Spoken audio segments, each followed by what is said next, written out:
As you may or may not know, my wife and I just got back from Vegas. It was a great trip. We ate, we drank, we had a blast. But then we got home and looked at the credit card, and I gotta say, it doesn't matter how much fun you're having, $25 for a drink is a ripoff. Frickin' Vegas. I hate getting ripped off, and so do the lads over at Harry's. They spent years watching the razor blade companies rip people off and said, no more.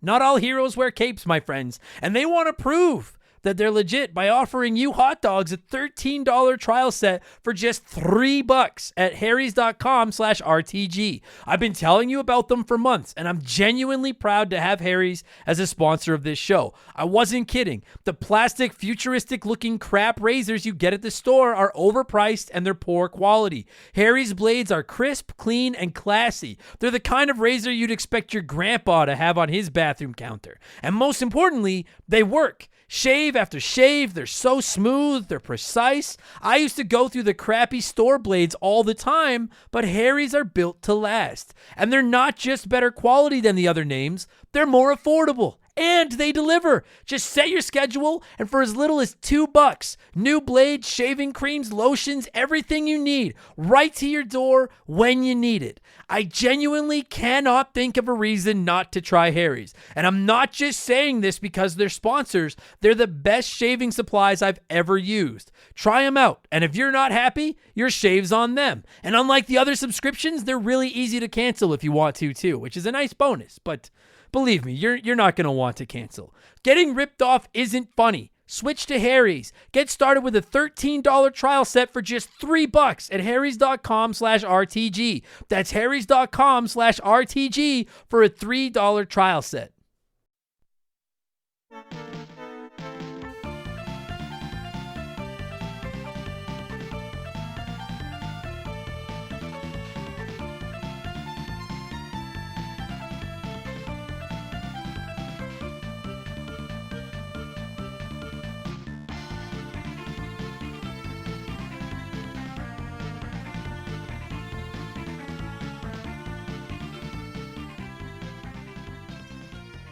What's up, everybody? Welcome back to Remember the Game. It is my retro gaming podcast where every week a buddy of mine and I sit down and we geek out about the games we played back in the day. My name is Adam Blank. Thank you so much for listening to the show. And this week it is episode 196, and we're going back to the GBA. It's one of those consoles that we probably get the most requests for that I rarely go to because I just never played it back in its prime. Those were my bar hopping days when I was out getting rejected by women all over the place and stuff like that. But anyways, every fucking time I fire up the GBA and I play something on it, I enjoy the hell out of it. What an understated console the GBA is. And this week, as you can probably tell by the music and the title of the episode, we're talking Castlevania Aria of Sorrow. Although, in the interest of full disclosure, I should point out I didn't actually play it on my GBA. I played it on my Nintendo Switch via the Castlevania Advanced Collection, which I will give a thorough recommendation to. It's very well done, as are both the regular Castlevania and Contra packages that are available right now. So,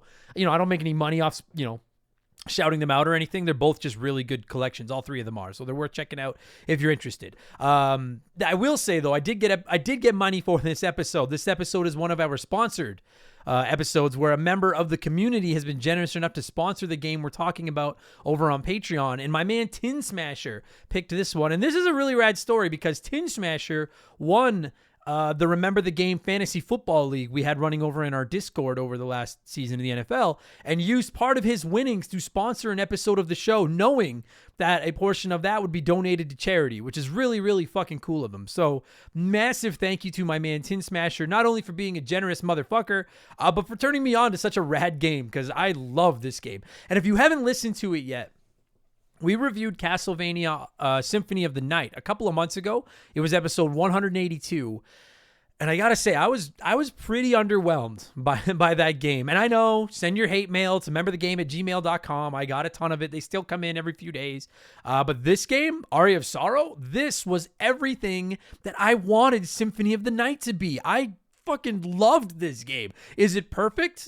Not quite, but it's very, very, very good. And in my limited Castlevania experience, this is now my number one. For what it's worth, I've only really played Super Castlevania 4, Castlevania Symphony of the Night, the original Castlevania, and Castlevania Aria of Sorrow. But Aria of Sorrow is number one for me by a mile. My guest this week is my buddy Bradley McHugh, who was also my guest on the Symphony of the Night episode. And we butted heads on that one over pretty much everything to do with that game. And we weren't quite on the same page this time around either, but it was a lot closer than Symphony of the Night was. We both agreed that this is just a really fun video game. And at the end of the day, my friends, is that all that matters? That's what matters. Is a video game fun? And we're going to get to all that in just a minute, because speaking of what really matters at the end of the day, it's time for yet another edition of the Remember the Game infamous intro. Dun, dun, dun, dun, dun, dun, dun.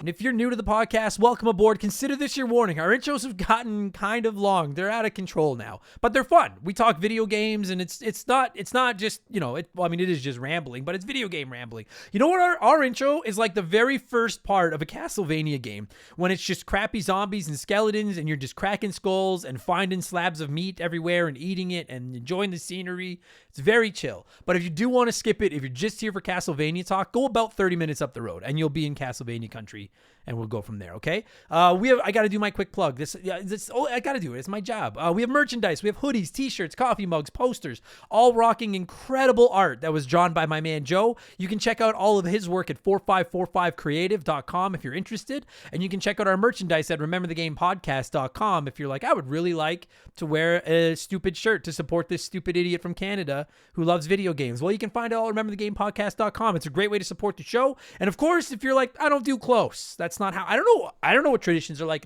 here in Canada. We wear clothes most days, but I don't know what things are like in the US or Newfoundland. I don't know how you guys work. So if you don't like clothes, you can always just consider supporting us on Patreon, which is probably the greatest value in the history of the internet. For just $2 a month, you're going to get 2 extra podcasts every week. So it's like 8 to 10 podcasts a month. You get exclusive access to my gaming news show, Game Patch, every Friday, where I look at all the biggest news in modern video games, add my opinions and some profanity and stuff in there. And Expansion Pass every Thursday is a different show every week. We do game rankings. We look back at characters, consoles. We do some comedy episodes. There's game reviews. This past week on Expansion Pass, our topic was selected by the community, and spiciest gaming takes was the subject du jour. Our listeners sent in their hottest gaming takes. I slapped a rating of 1 to 5 on them. I broke out my comedian chops, because if you don't know, I really am a stand-up comedian away from this podcast. That's my night job. I reacted to their takes. It was a really fun episode. It went over really, really well. So as is becoming tradition during the intro, here is a sneak peek of last week's episode of Expansion Pass, your spiciest gaming takes. Kelly wrote in and said, sorry, kind of a confession, but I can still put it in here. I just don't really like Super Mario World. I find it kind of boring and slow. Sorry, Adam, not enough blast processing for this girl. Oh, I admit it. It's only 2 alarm, 2.5 tops.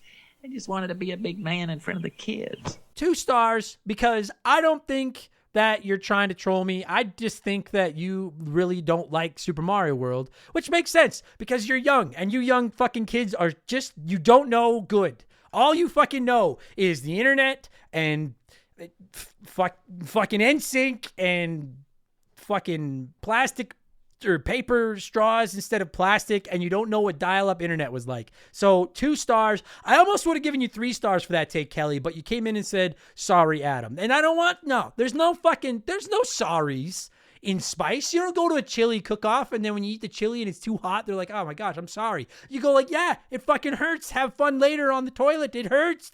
I want the hurt. So 2 stars, Kelly. Chris Daniels wrote in and said, I actually like the ending of Mass Effect 3. Ooh, Lisa, is that too spicy for you? I can see through time. Oh, that... Ooh.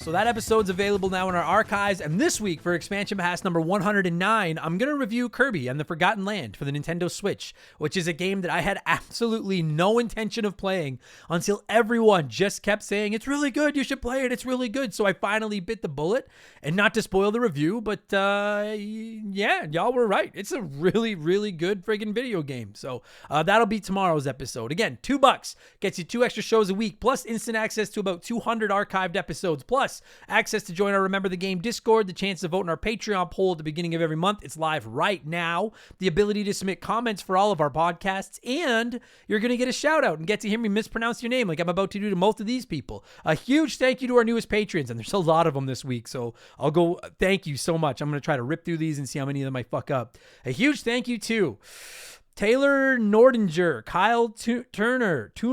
I don't know if I typed it wrong or if it was Turner, if it was Tuner. Anyway, Kyle with the last name, I don't know what it is.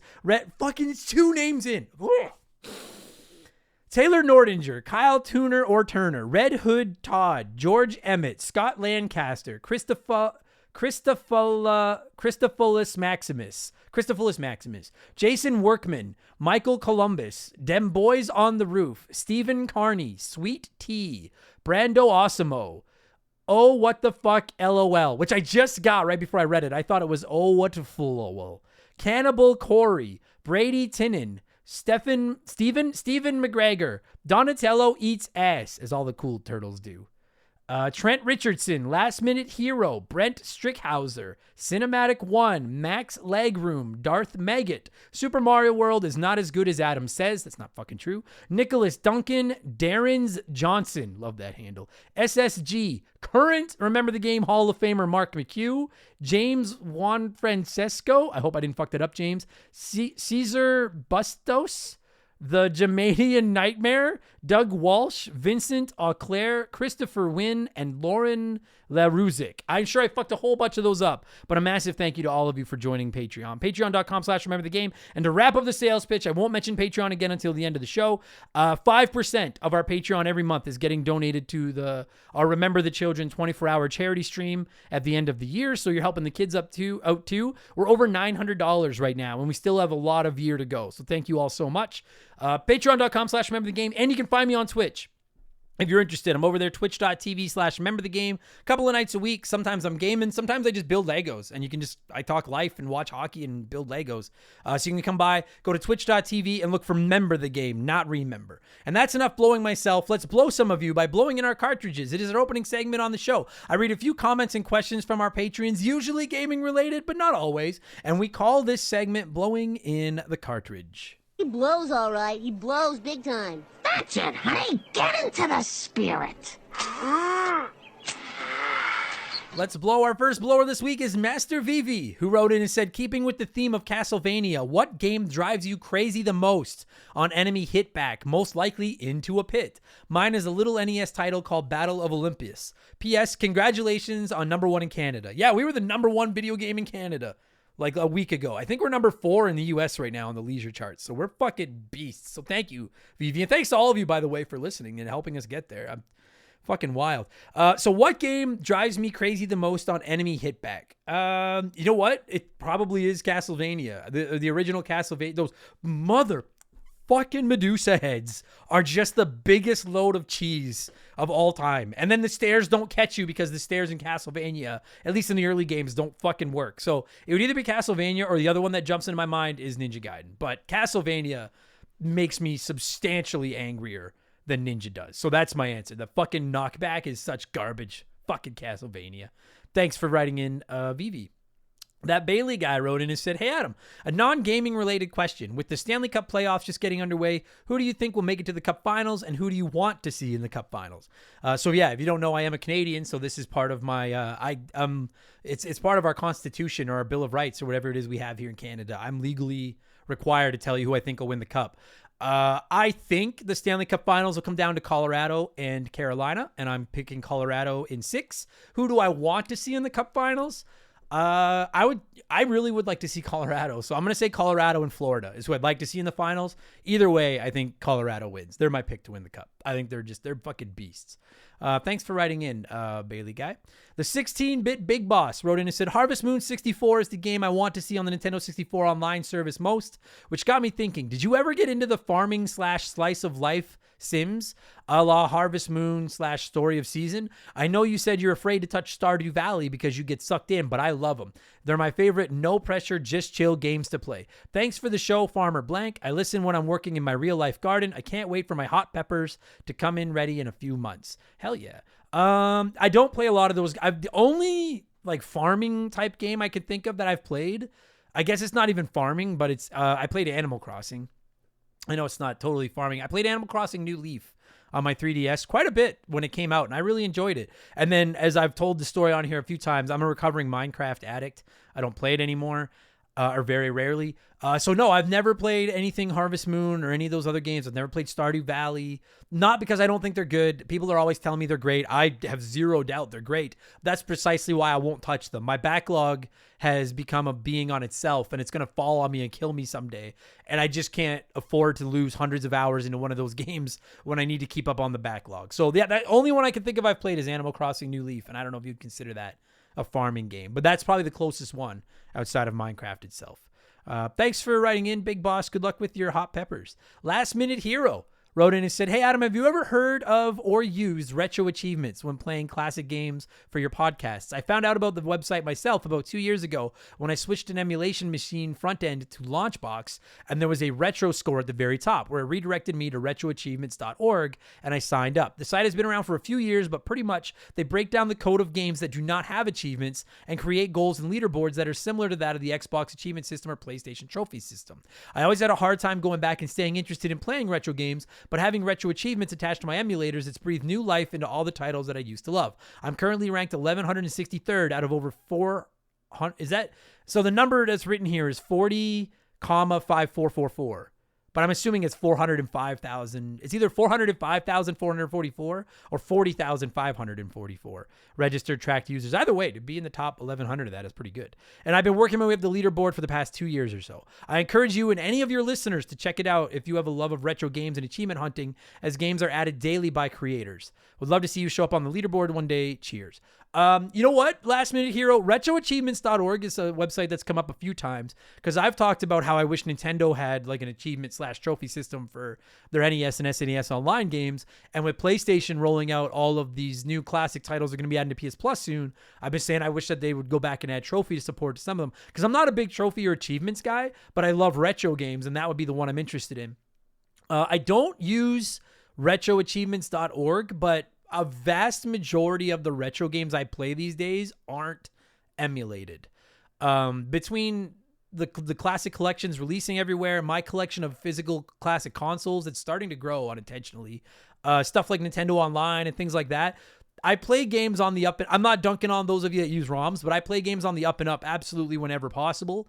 And obviously I can't install this hardware, on a fucking Nintendo 64 or whatever, to do that. But yeah, if any of you are interested, go to retroachievements.org. It's a really cool thing if you're a trophy or achievement hunter and you like retro games. It's a really, really cool website that we probably should have brought up on here a long time ago because people have been bringing it up in our community for a while. So thanks for that, Last Minute Hero. Much appreciated. Chalupa Cabra wrote in and said, all right, Adam, be honest. Does Vertical Noise know who you are, or do they have no clue that this amazing group of podcasts of yours even exists? I only ask because the thought of these guys randomly stumbling across dozens of stories you've told of them trashing your place or getting stuck in an airport and having no clue who you are is absolutely hilarious. So for those of you that don't know, Game Patch, one of the Patreon exclusive shows we do, is the theme song for that podcast is called A Certain Host of a Certain Talk Show and is provided by a UK rock band named called Vertical Noise. And no, they do know who we are. Actually, they were one of the members of the band. I don't know if he still is or not. So Dan, if you're hearing this, I'm sorry if I'm throwing shade. I really don't know. But one of the members of the band was like one of our earliest Patreon supporters. And we just got talking and he sent me a link to some of their music and I loved that song. And I was like, because one of the main lines in A Certain Host of a Certain Talk Show is, I've got several episodes of experience, which makes me an expert. And I was like, yo, could I use this for my Game Patch podcast? And they said, sure. And they initially asked me to make fun of them over a joke about using Nicolas Cage's private plane. So I did. And then when they said I could drop that joke, I just kept the show. It's almost become our, like how the Simpsons write something new on the chalkboard every week. That's kind of become my Vertical Noise stories over on Game Patch. So yes, they do know who we are. And yes, that would be fucking hilarious. Yeah, if it was just some random band that I was fucking with. But they know who I am. Thanks, Chalupa Cabra. Banjo the Bear said, Mr. Blank, what's been one of the most difficult games you've recently played? Without question, Tunic. I haven't decided if I'm going to review Tunic or not yet, but I just finished it.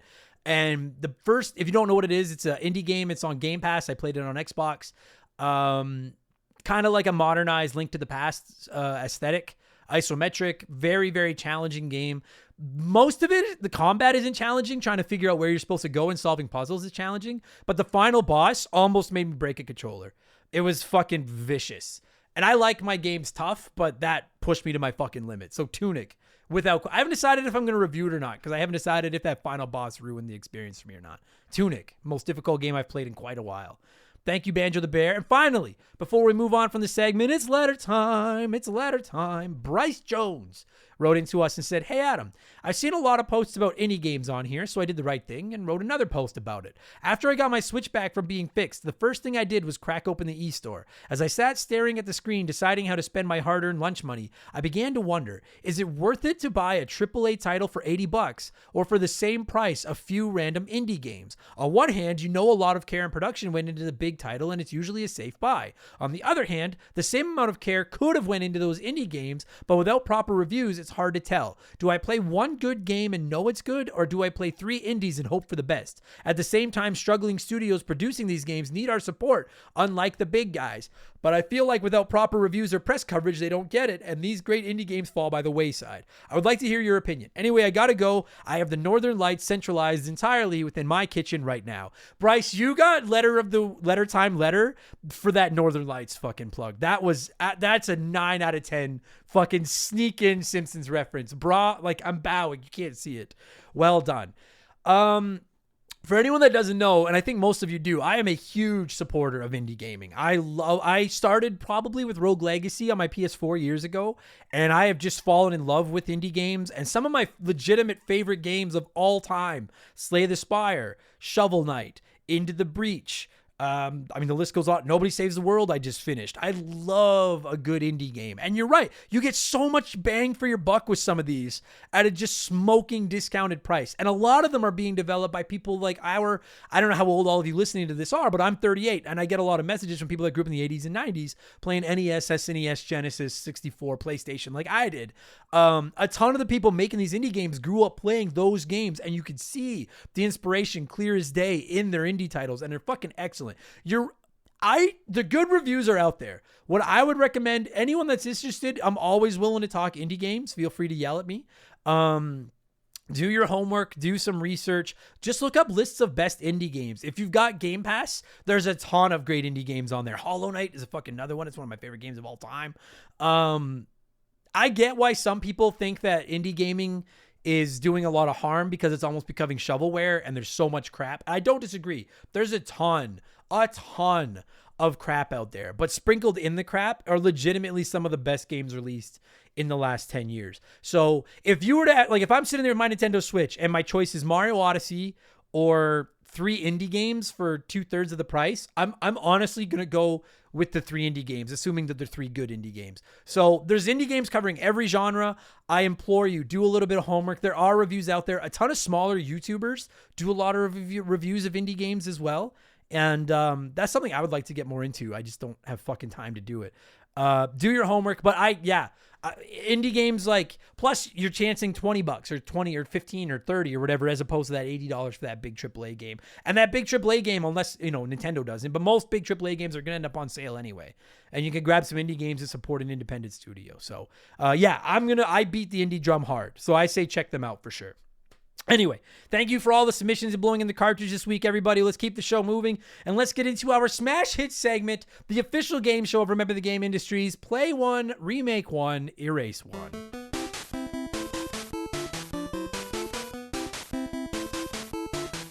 And a huge thank you to Classic Concentration from the NES for unknowingly providing the theme music for the show. The rules are simple. Every week, I give our listeners 3 retro video games. They can play one as it was released, remake one as a modern game, and the third is erased from time forever. And as always, there are no wrong answers. There is a right one, though. I'll tell you what it is in a minute. And we're talking Castlevania this week, so why not pull 3 more Vanias of the Castle variety into the hot seats? Our contestants this time around are Castlevania 3 for the NES, Super Castlevania 4 for the SNES, and Castlevania Bloodlines for the Sega Genesis. And it was a runaway this week. 40% of our Patreons said you play Super Castlevania 4, you remake Castlevania 3, and you erase Castlevania Bloodlines, which is not what I would do. But this is a tough week because the only one of these I've really played is Super Castlevania 4, and I love that game, and I hate erasing games that I haven't played, but I'm not erasing Super Castlevania 4, so I have to fuck one of the games that I love over. But let me see what a few of you had to say here, and then I'll tell you what the right answer was. Tatum Barnett wrote in and said, so this week, I'm going to consume Castlevania 4 because it really was a great game for the SNES. I'm going to remake Castlevania 3 for the NES because it was just an amazing game. But I'd remake the graphic fidelity. What? But I would remake it in the graphic fidelity of Metroid Dread and then just nuke Castlevania Bloodlines. I never played it, and I've always been a Genesis hater, so it has to go.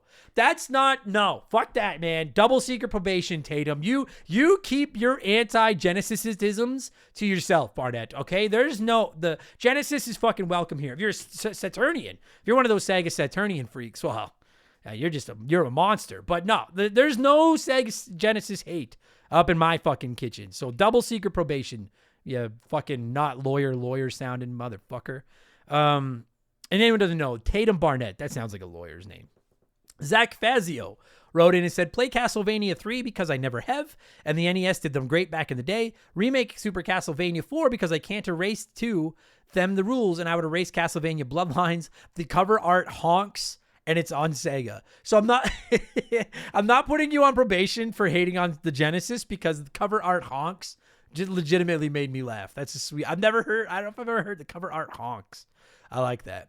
Nathaniel Silvestri wrote in and said, hot take, Super Castlevania 4 sucked donkey balls. It broke away from the formula of 1 and 3 in a really weird way, in that you can swing your whip multi-directionally and your jump is smoother, but the game is no longer designed around your whip wind up and your crappy jump arc. It quickly becomes another lazily designed platformer. I'm going to play Bloodlines because I've heard good things. I'm going to remake 3 because it'd be sick to give it the indie retro polish, and I'm going to throw Super Castlevania 4 in the fucking garbage disposal where it belongs. Come at me. You know what? A few people wrote in dunking on Super Castlevania 4. I know some people hate because they're like, oh, it's too easy and it's for babies, but it's like, it's fun. I like Super Castlevania 4. By that said, I didn't play a lot of the NES ones, so maybe I'll go back and play Castlevania 3 someday and then be like, you're right, Super Castlevania 4 does suck. But right now, I like Super Castlevania 4. Red Hood Todd wrote in and said, love Remember the Game and all the extra content you kick out. Thank you. I'll try to keep this short and simple. Hardly ever do, but I'll try. See, you already aren't, Todd. This is the problem. You're already not keeping it short and simple because you spent the first sentence telling me you love the show. Thank you. You spent the second sentence telling me you'll keep it short and you hardly ever do it, but you'll try. Like, just fuck it. Ooh. That's the comedian in me. As a comedian, you learn to cut all the fat out of your jokes. Like when you come up, if I wanted to tell a joke about how I went to the barber last week and accidentally ate hair, I wouldn't be like, yeah, I was sitting around last week and my hair was getting long and I thought to myself, maybe I should get it cut. So then I tied an onion to my belt, which was a style at the time. No. Anyway, Red Hood, see, we'd be done your comment by now if you didn't get me going on about onions on belts. Red Hood Todd wrote in and said, I would play Castlevania 4. It's a great game, although I didn't play a lot of it, so maybe it's out of a desire to go back and finish it. Castlevania 3 needs a remake. It just does. Sorry, Bloodlines, but you're erased. Growing up, I had a Sega at my mom's and NES at my dad's, and my mother would not get me this game or even let me rent it because she didn't like the looks of it. She thought it may be too violent, which made no sense as we own Mortal Kombat. So maybe it's just revenge for a childhood burn, but Bloodlines, I won't miss something I never played. Sorry, kind of. Man, everyone is dunking on Castlevania Bloodlines, and I thought this game was supposed to be good. People have been telling me this is a good game, and everyone's just fucking erasing it. It's unreal. Phil M wrote in, Phil, you're getting red just because you said you played Bloodlines. That was enough to get you on the show. Phil M wrote in and said, I play Bloodlines because I never played it before. That's how it's done. That's how you do it. Remake Castlevania 3 because I never played it before, and erase Castlevania 4 because I never played it before. You fucking, I didn't even read the rest of your fucking comment, Phil. I just saw I'd play Bloodlines because I never played it before. And it turns out You made all 3 picks because you never played it before. You're never fucking playing again. Double secret probation. Get the fuck out of here. And Smitty wrote in and said, I've laid awake many nights asking myself this very question, and I'm glad you finally asked it. Play Super Castlevania. The game is probably one of the best Castlevania games ever made, and changing anything about it would ruin it. Remake Castlevania 3. I loved this game as a kid, and playing it on the Switch with updated graphics would be great, so I guess you have to get rid of Bloodlines. There's nothing wrong with this game, except that level that makes you think your Sega was glitching, but it's the weakest of the 3, so it got to go. I didn't know that was a thing. I'll have to remember that so I don't think that my fucking Genesis Classic is broken when I finally get around to playing it. So thanks for all those opinions. But none of you are right. A whopping 8% of you went the same way I did this week, including Rainbow Rooster 4, who said, play Castlevania Bloodlines. It's the only one here I haven't played, so I'll give it a shot. Remake Super Castlevania. That is still my favorite game in the series, and the graphics still blow me away with the 3D illusions throughout, but I'd take a remake of it as well. Erase Castlevania 3. I don't hate this game at all, but it wasn't my favorite. I definitely prefer it over 2, but not over 1. I don't necessarily have the same reasoning, Rainbow Rooster 4, but I do have the same order. I myself will play Castlevania Bloodlines because I never have, and I hate erasing games that I haven't played, particularly Genesis games, because I'm still learning what the Genesis is all about. So I'm not erasing a Genesis game that I haven't played. I'm going to remake Super Castlevania 4, and I'm just going to make it a Metroidvania like Aria of Sorrow and Symphony of the Night. Same graphics and everything, just make it a Metroidvania. I'm going to erase Castlevania 3, and I normally don't erase games that I haven't played. Castlevania 3 looks fucking awesome. It really does. But I have Bloodstained Curse of the Moon, and I love it, and everyone says it's basically a clone of Castlevania 3. So if I have to live without Castlevania 3, I can, because I can play Bloodstained Curse of the Moon. But I don't want to erase any of them either. Thank you to everyone that wrote in and played this week. Let me tell you what I've been playing over the last 7 days, and then we'll get into talking Aria of Sorrow. I've been playing Donkey Kong Country 2 Diddy's Conquest to record my latest edition of Adam Sucks at Video Games, my Let's Play series. That should be live by the time you hear this, although it might be going live a day or so after you hear this. But if you just go to youtube.com/rememberthegame, you can find all of my Let's Plays over there, including the newest one, Donkey Kong Country 2 Diddy's Conquest. I also mentioned it already, but I was playing Tunic on the Xbox. I just finished it. That final boss haunts me in my dreams, but it was a really fun game until then. I'm still playing Final Fantasy Tactics to get ready for Remember the Game number 200. You're not going to know anything about it till I get there. And now I'm playing Pokemon Gold and Fable to get ready for the podcast as well. So I'm not playing anything else. Nothing else is getting added to my gameplay plate for a couple of weeks. Until I finish at least one of Final Fantasy Tactics, Pokemon Gold, or Fable, no new games are getting added because I gotta get at least one of these fucking RPGs off my plate. Oh my God, I don't love them, and I'm playing so fucking many of them right now, so I gotta finish one. So anyway, there you go. Let's talk Aria of Sorrow. That's why you kids are here. I like to give some of you a chance to share your opinions of a game before I take over the mic and hog it and talk about it with myself. So a couple of your comments here. Anthony Jordan wrote in and said, dude, this was my first Castlevania game, and it totally holds a special place in my heart. So many hours playing this game, getting frustrated at parts, throwing my GBA at the couch, and having my older brother help me out. I would love another physical copy of this eventually. Aria of Sorrow, Metroid Fusion, and Pokemon Sapphire pretty much sums up 5th and 6th grade for me. Anthony, I'm sure I speak for a lot of our listeners when I'm like, that makes me feel old as fucking dirt. 5th and 6th grade. The GBA didn't even come out till I was graduated high school and a grown up. 5th and 6th grade. Fuck me. Thanks, Anthony. Johnny CCD, speaking of old people, wrote in and said, bro, I had someone suggest this game to me last year. I started playing it around the Halloween season, but I have to say, man, I wish I discovered it back in the day of its release. It is massive, completely open, entirely satisfying. I love all the weapons and character descriptions in this one. Truly a gem on the GBA, and in my opinion, worth the admission price for the collection on the Switch. A must-play for Castlevania or Metroidvania fans. I don't disagree with a single word you just said, Johnny. I agree with all of that. Michael Matthews wrote in and said, love to see some GBA representation on the show. Aria of Sorrow was my first Castlevania game post-Symphony of the Night, and I believe that they adapted the Metroid-style gameplay well for a game centered around whips and magic. I think it's better than Symphony of the Night. I think that they cleaned up a lot of the shit I hated about Symphony of the Night, made it better.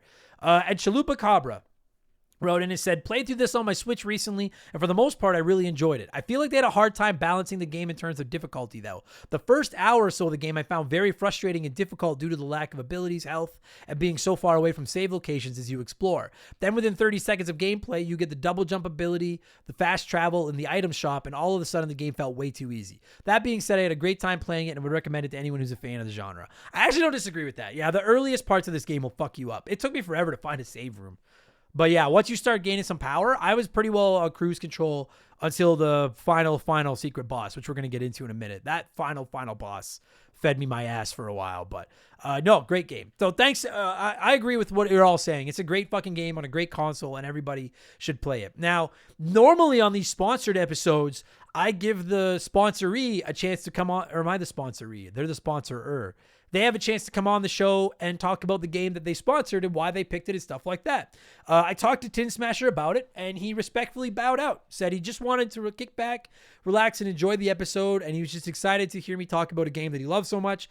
So Tin Smasher, thank you again, my brother, for your generosity. Put your hammer down or whatever item one smashes tin with. And I hope you enjoy the podcast, because Bradley McHugh and I are going to talk about Castlevania Aria of Sorrow. I am going to cue up some music. And when it stops, we're going to look back at this beauty of a Metroidvania, which originally released on that sweet-ass little GBA back on May 6, 2003, almost 20 years ago. Holy fuck. Enjoy the podcast, everybody. Let's go. This show is sponsored by BetterHelp. Everyone that listens to this podcast knows about our illustrious CEO, my dog Molly. But the other silent partner behind the scenes is my wife. And let me tell you, my friends, a 17-year relationship with another person that has to talk to and live with you is a lot harder to maintain than one with a dog. We've had our ups and downs, and as you all know, a relationship isn't all sunshine and rainbows. They can be a lot of work. You get out what you put in when it comes to relationships, and talking to a therapist can be a fantastic way to put in some work. They can help you work through your issues, learn to communicate better, and even just provide you with an ear to bend when you need it. I've talked to my therapist about my relationships, especially when it came to my stand-up comedy career and how much I was away from home, and they helped me work on ways to keep my relationship strong even when I was out on the road. It turned out our relationship was actually better when I was out on the road, but that's a story for another day. And I know, right? Therapy. Who has the time these days?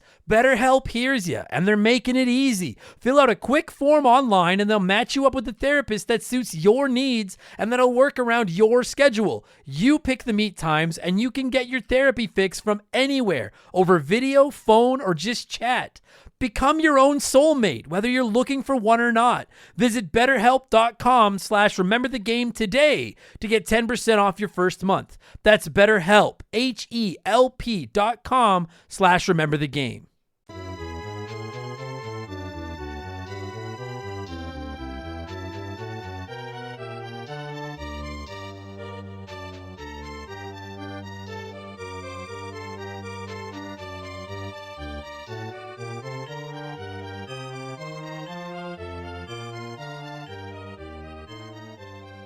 Okay, this is a special episode to me, and I want to explain why. First of all, joining me via the blank phone, returning to the show, frequent guest on the show, it's my buddy Bradley McHugh. So I'll ask you before we get into anything, how are you, Bradley? How's life?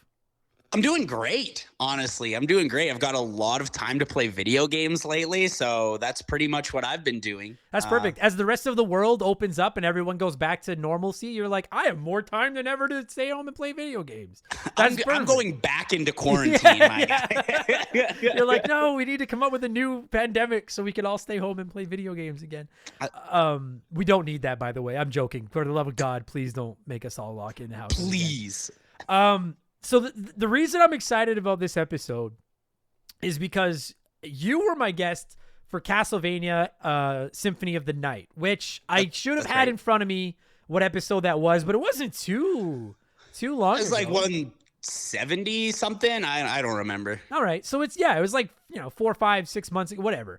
And everybody was on me. They were like, you got to play Castlevania Symphony of the Night. This is what you love, Metroidvanias. This is the Metroidvania. And if you don't know, I implore you, I just looked it up. It's episode, I think 182. Go back and listen. I did not care for Castlevania Symphony of the Night. I thought it was okay. But the fact that half that game is hidden, I'm not going to rehash this. You all know exactly. If you don't know what I thought, go listen to it, and then you can yell at me like 3/4 of the fucking internet did after that episode went live. You guys are totally okay to yell at Adam for his super wrong opinion about Symphony of the Night. By all means, bring it on. I won't change my mind. I stand by it. And you know what? There were some people that came out of the woodwork and they were just like, hey, I'm not going to say anything publicly because I don't want to take the shit that you did, but I just want you to know I don't like that game either. And that made me feel so much better. Unbelievable. I took one for the team, and I stood up, and I'm going to bring change to this planet someday, and we're going to explain why Symphony of the Night is not the greatest video game of all time. Having said all that, and I wanted to get that out there, Bradley and I sternly butted heads on our Symphony of the Night opinions. But then Aria of Sorrow came along. And once again, as I will have already said in the intro, massive shout out to my boy Tin Smasher, one of our Patreons, for sponsoring this episode and making me play this game. Because Aria of Sorrow, which you yourself told me I should play as well, Bradley. Sure did. Aria of Sorrow is everything I wanted Symphony of the Night to be. I don't understand why everyone is over there sucking the Symphony of the Night dick when Aria is right there, looking so hot in the moonlight and everything. Guys, don't play Symphony of the Night. Play Aria of Sorrow. This game is fucking spectacular. I have practically nothing wrong to say about this game. It's so good. Go ahead. I'm done. I've got terrible news, buddy. I think we're gonna butt heads again here. Well, that's fine. You're bound to be wrong once in a while. Dude, this game kicks so much ass. And we're gonna get into why. I promise everybody. But let me just say, I just quickly want to I get a lot of shit for not covering enough PS2 games, which I'm slowly rendering and slowly playing more. And I take a lot of shit for not covering as many GBA games as I should. And I never really played GBA back in the day. Same thing. I am slowly catching up and playing more of them. Before we get into Aria of Sorrow and whether or not we agree on this game or not, can we all just collectively agree that the Game Boy Advance was a fucking beast? Like, yeah. Oh, yeah, absolutely. This is something I was really excited to talk about because I've been thinking about it a lot lately. And I think the GBA might be my third favorite game console ever, next to the Switch and the Super Nintendo. It's so underrated. The games on the Game Boy Advance, like, there's an amazing Zelda game. There's a few great Castlevania games. There's Wario Land 4, there's Metroid Fusion kicks ass. Metroid Fusion and Zero Mission, which is also tight. I feel like I'm missing some. Mario Party Advance is pretty fun, surprisingly. Mario and Luigi Superstar Saga. Mario Golf. Yeah, Mario Golf on the Game Boy Advance is excellent. Like, why do we not talk about how great this library? Oh, Golden Sun 1 and 2. I hear. Like, I haven't played those, but people are always on me to play those games. Golden Sun rules. It's like it's very much like they modified the Final Fantasy genre to the Game Boy Advance pretty much flawlessly. It's awesome. Oh, killer. Yeah, I just quickly wanted to say, like, for all of you that have been on me to play more GBA, like, I'm going to. I promise. I didn't play it back in the day, but like every time I sit down and play this fucking thing, like these days, I'm like, holy fuck. This thing is like a Super Nintendo on steroids in your pocket. Like, what an incredible little console it was. Holy fuck. It's almost like there's an amazing Zelda game that you've never played that one of your frequent guests has been constantly reminding you of. Four Swords Adventure? No, Minish Cap. I know. You fucker. And I will, I promise. At some point I'm going to play that. And then you and your brother can fight over who gets to be on. No, I think we already agreed you were going to be on that one. Yeah, that one's got to be me. But anyway, let's talk about Aria of Sorrow. Yeah, we'll get into Sorrow. I just wanted to say, like, holy fuck, man. Props to the GBA. What a beast of a console. Now, it's very good. Now, like, so one thing I learned is that, so just for the record, I played this game on the Castlevania Advance Collection on my Switch. So, yeah, me too. Okay, so I don't know. I assume it's probably a pretty knowing Konami, it's probably a 1-to-1. Like, they don't really put work into games anymore. No, they don't. But you know what though? I will say shout out to Konami because like the Castlevania collection, the Contra collection, and the Castlevania Advance collection are all excellent classic game compilations. But one thing I wanted to say as we get into this game is like, growing up, I didn't play a lot of Castlevania. I only ever played the original one a little bit. And then I've beaten Super Castlevania 4. I've beaten Symphony of the Night, kind of. And now I've beaten this one. Those are the only Castlevania games I've played. And like, I really like this game. I have a lot of good things to say about it. But I just want to get it out there. And I'm not dunking on Castlevania. I don't think I'm a big Castlevania fan. Like, I don't think they're bad. I'm not dunking on them. I don't want to take any shit for not liking them.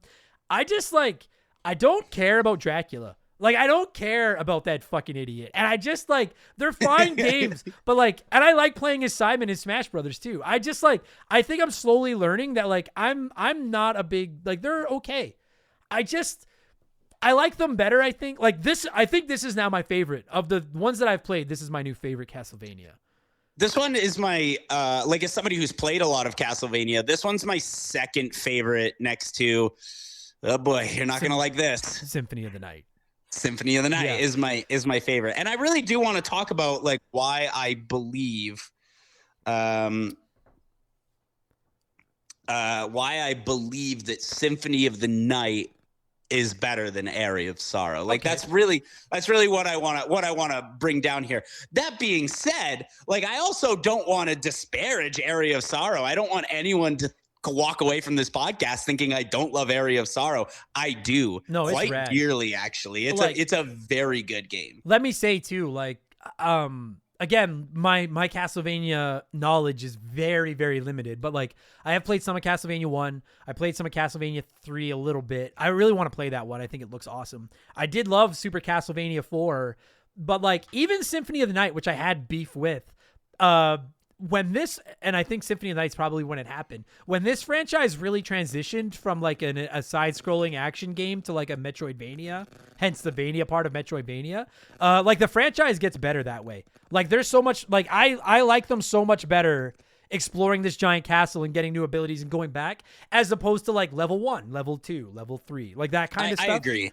There's so many level 1, level 2, level 3 games out there. Like, get away from that form. It is more fun as a whole exploring a giant castle and looking for stuff. In my opinion. Absolutely, totally. I think this fits the motif of the series really well. Yeah. So now I'll ask you, because, like, one thing about this game, as we actually, now that we're 10 minutes in and we actually start talking about fucking Aria of Sorrow, I have no fucking idea what's going on. I know you're in, like, a castle in the sky or something. I have no idea. So I'm so glad you brought this up, because when we talked Symphony of the Night, you said, so I don't know Castlevania that well, so what's the story like? And I said, it's fine in Symphony of the Night. This is when the story gets really dumb. Yeah, what the fuck is, like, can you tell me what's going on? Because I'm lost. Okay, not really, but sort of. Okay. There's, like... This is just going to sound so stupid, and the reason it's going to sound stupid is because it is. Basically, what's going on is that to conceal in 1999, they sealed Dracula's castle behind a solar eclipse. I don't really know how that works, but okay. I'll bite, sure. So they sealed Dracula's castle behind an eclipse. But, like, why would you seal Dracula's castle behind an eclipse? Those happen, like, pretty frequently. So, like, every time an eclipse happens, it comes back. But wait, so, wait. Yeah. So if his castle's behind an eclipse, then where the fuck does it go for all the time when there isn't an eclipse? Dude, I don't know. I have no idea, dude. I don't know how it works. What the fuck? Okay. The big problem with this story is the characters. First of all, Soma Cruz kinda sucks. And here's why. Soma Cruz is kind of nothing. Whereas, like, Alucard was kind of like a stoic badass. He actually had stakes in Dracula. Soma accidentally stumbled upon Dracula's castle, and now he's just there. Now, wait, just let me confirm. So I know that Soma is the guy you play as in this game. Is Alucard, yes, that's the guy from Symphony of the Night? Correct, yeah. Okay, got it. Okay. But so the problem that I have so much with Soma as a character is that not only is he kind of nothing, he's also sort of an idiot. And, like, he talks so fucking much and has nothing to say. Like, every time he opens his, I don't know if you noticed this, but I was like, this is bizarre. Every time he opens his question or opens his mouth, it's a question. He's an idiot. He doesn't know he's always like, what's going on? Where am I? Well, but, who is this? I felt like that about every character in this fucking game, though. Like, and I'm not shitting on this game. I like this game. And I want to just get this out of the way. Like, my favorite games are Mario, and we all know the story to Mario is like a 1 out of 10. So, like, yeah, I'm not gonna dunk on a game for a bad story if the action and stuff is fun, which this game it is. So the story doesn't really even matter to me. But I will say that, like, every time there was dialogue in this game, I was like, this is stupid. Because it was like, like Soma would run into like just some guy that looks like Colonel Sanders. And then he would run into like some woman. And then he'd run into this fucking other like Dracula fighting guy. And then here's this fucking angry merchant who looks like the Jewish military guy from Seinfeld. Like the guy that, like, for anyone that watches Seinfeld, you know what I'm talking about. Like that's who the sales guy looked like. But they're all just having like, he would have like these casual conversations where he was like, I don't know where I am, but then he'd also be like, okay, see you later. I gotta go now. Goodbye. And I was just like, is anyone got any urgency to what's happening here? You're in a fucking castle in some weird dimension where apparently the biggest, baddest vampire of all time is living here, and you're all just like, hey man, good to see you. Like, what the shit? So like, it didn't bother me, but I was just like, why? Like, I would have preferred no dial, like just the original Castlevania. All I know is I'm going through to kill a vampire. Like, it could have just been that, and I would have been fine with it. I don't understand that part. So, okay. Absolutely. Which brings us to Graham Jones, who's the main antagonist of this game. And like, who gives a shit? Like, they built him up as like a protagonist, like sort of like one of the fucking 50 people that come and help you in this game. And they build him up as like sort of like kind of like a nice guy who's like helping you out. But then as soon as he starts to see you as a threat, he's like, tricked you, revealed, I'm actually the bad guy. And when they reveal that Graham Jones is the bad guy, you're like, oh, okay, yeah, okay. Wait, who is this guy? Whatever. He's the bad guy now. Okay, sure. Yeah. You know, and there's actually like a moment in the story that I really want to talk about, because every time I play this game, I'm like, that's fucking weird that happened. There's a part where you walk into this hallway and just quickly as a heads up, everybody, like, we're probably going to get into some spoilers. Oh, yeah, there's going to be... Just as a heads up. For what it's worth, the spoilers aren't going to matter because you're probably not going to understand what's happening anyway. But we are going to spoil some shit. Matter. Just wanted to get that out there. Go ahead. Sorry. Yeah. So there's like a scene where you walk into this corridor and there's like these two different girls. And I don't know if I could tell you what the difference between the two girls are. I think one's like Myrna or Mina or something. And then the other one is named Yoko. And there's like the scene where you walk in and Graham Jones and Yoko are just standing in this hallway for some reason. And then Graham Jones fucking stabs her. Do you remember this? I don't think I do. And I just played it like a week ago, but I don't remember this. So Graham Jones stabs Yoko, and then and then he's like, ha ha ha, and then he leaves. And she's just like, fine.